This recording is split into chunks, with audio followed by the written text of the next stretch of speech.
अभंग नाथ महाराजांच्या सेवेसाठी निवडलेला आहे. नाथ महाराज अतिशय महत्वाचा विषय या अभंगाद्वारे भगवान परमात्म्याकडे मागतायत की हे देवा, माझं जे मन आहे ते माझं मन तुझ्या चरणावरती लागू दे. कारण विषय अतिशय महत्वाचा आहे. प्रत्येक माणसाचं जीवन हे नियमामध्ये बांधलेलं असतं. पहा, प्रत्येकाच्या ठिकाणी 3 नियम सांगितलेले आहेत. एक आहे कायिक नियम, एक आहे वाचिक नियम आणि एक आहे मानसिक नियम. आता कायिक नियम कशाला म्हणावं, वाचिक नियम कशाला म्हणावं, मानसिक नियम कशाला म्हणावं, हे 3ही नियमाचा विचार आपण करणार आहोत. लक्ष देऊन ऐका. विठ्ठल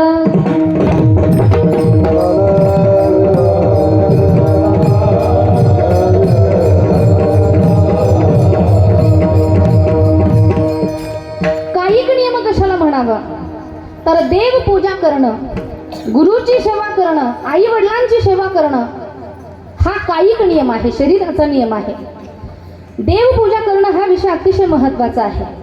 प्रत्येक घरातलं जे देवघर असतं, घरातल्या ज्या देवतांच्या मूर्ती आहेत, शास्त्र असं सांगतं की घरातल्या ज्या देवता आहेत त्या देवतांची पूजा घरातल्या ज्येष्ठ पुरुषाने करावी, असं शास्त्र सांगतंय. पण बऱ्याच वेळेला आपल्या घरातली देवपूजा कुणाकडे असते? पुरुष मंडळ, महिला मंडळांकडे. का बरं? आपण केल्यावर काहीच नाही गते घरात. पण शास्त्र सांगतंय घरातल्या देवपूजा ह्या पुरुषाने केल्या पाहिजे. त्याचं कारण सांगते मी. घरातली जी ज्येष्ठ व्यक्ती असते त्या ज्येष्ठ व्यक्तीचं मन जर प्रसन्न असेल तर बाकी सर्व परिवार हा प्रसन्न राहतो. आणि मनाच्या प्रसन्नतेसाठी देवपूजा करणं हा विषय अतिशय महत्वाचा आहे. म्हणून देवपूजा करणं हा कायिक नियम आहे. आई वडिलांची सेवा करणं हा सुद्धा कायिक नियम आहे. आई वडिलांच्या सेवेचं ही फळ ज्ञानोपाराय सांगतात की सकळ तीर्थाचे धुरे जे का माता पितरे तया सेवेशी कीड शरीरे लोलकीजे. सगळ्या तीर्थांची धुरा काय असेल तर मायबाप आहे. मायबापाची सेवा केल्यानंतर भगवान परमात्मा दर्शन देण्यासाठी येतो. गोड असं उदाहरण पुंडलिकरायांचं आपण पाहतोय. पुंडलिकरायांना दर्शन देण्यासाठी भगवान परमात्मा आला. काय केलं होतं पुंडलिकाने? कुठं जप तप केलं नव्हतं, साधना केली नव्हती, वनामध्ये जाऊन कुठली साधना केली नव्हती, फक्त आई वडिलांची सेवा केली. परिणाम भगवान परमात्मा पुंडलिकाला भेटण्यासाठी आला.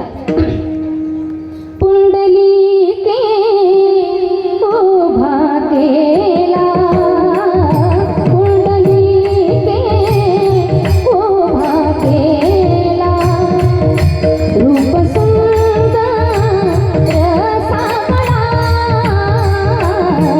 देवा भावाचा भुकेला, देवा भावाचा भुकेला.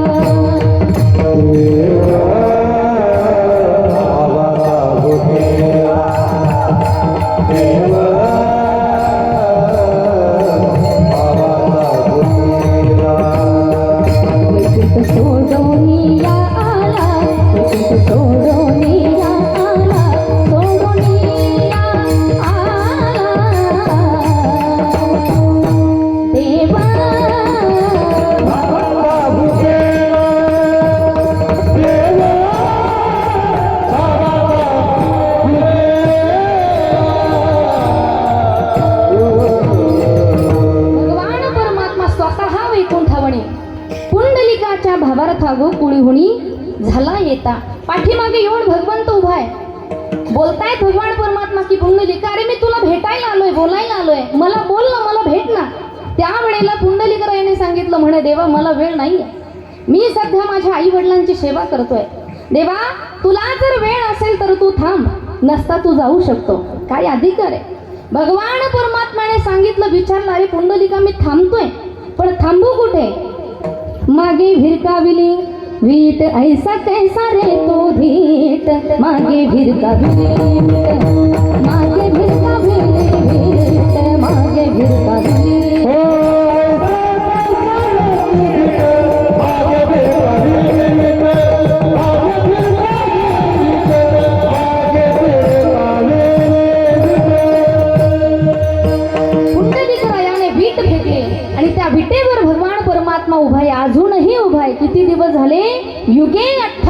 विटेवरी उभा. परिणाम कशाचा आहे? माय बापाच्या सेवेचा परिणाम आहे. एखाद्या वेळेला सांगेल गड्या मी, लक्ष देऊन ऐका सर्व तरुण मंडळ, पुरुष मंडळ, एखाद्या वेळेला देवाची सेवा केल्यानंतर मायबाप भेटतील की नाही सांगता येत नाही. लक्ष द्या, भगवंताची सेवा केल्यानंतर मायबाप भेटतील की नाही माहित नाही, पण मायबापाची सेवा करत असाल ना, देव भेटल्याशिवाय राहत नाही, येतो तो.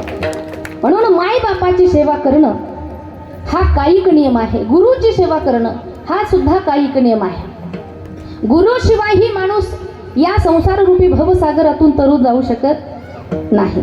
ज्ञानदेव म्हणे, ज्ञानदेव म्हणे, ज्ञानदेव म्हणे, परलो तरलो.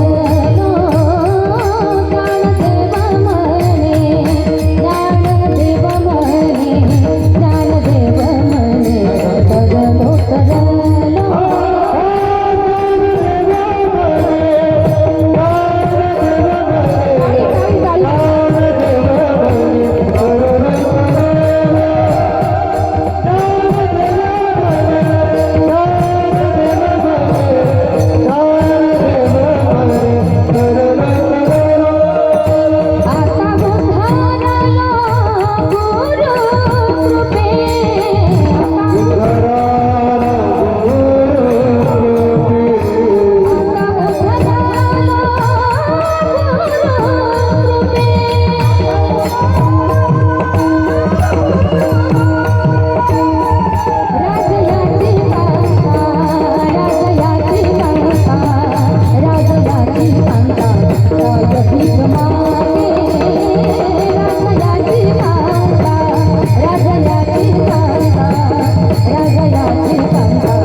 तर माझ्या गुरुच्या निवृत्तीनाथाच्या कृपामुळे. म्हणून गुरुची सेवा करणं, गुरुची कृपा प्राप्त होणं हा कायिक नियम आहे.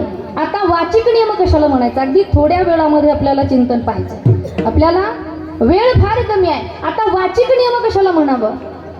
तर माणसाचं जे बोलणं आहे ते बोलणं खरंही असावं आणि गोडही असावं. माऊली ज्ञानोबा सांगतात, साच आणि मबाळ मी तुले आणि रसाळ, शब्द जैसे कल्लोळ अमृताचे.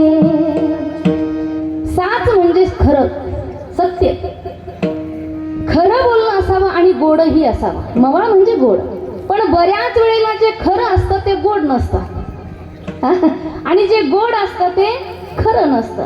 खरं बोलणारा माणूस समाजाला आवडत नाही, हा कलीचा प्रभाव आहे. लटिके ते रुचे साच कोणाही हा.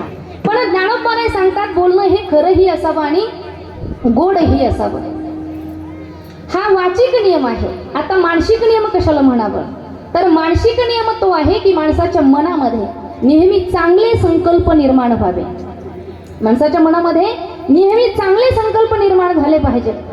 एखाद्या वेळेला भगवंताच्या मंदिरात जर गेलो, दर्शन घेतलं, तर अलगद आपल्या मुखातून शब्द निघले पाहिजे, हे देवा माझं भलं कर आणि मृदंगाचार्याचं वाटोळं कर. असं म्हणावं का आपण? नाही. आपल्या अंतःकरणामध्ये भाव निर्माण झाला पाहिजे, देवा अगोदर सर्वांचं भलं कर आणि मग माझं भलं कर. हा मानसिक नियम आहे.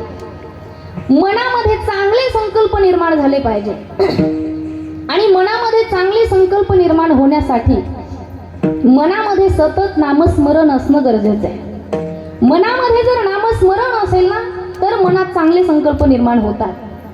आणि नामस्मरण मनाने घडण्यासाठी मन हे स्थिर असावं. एक एक सूत्र आपण पाहत पुढे जाणार.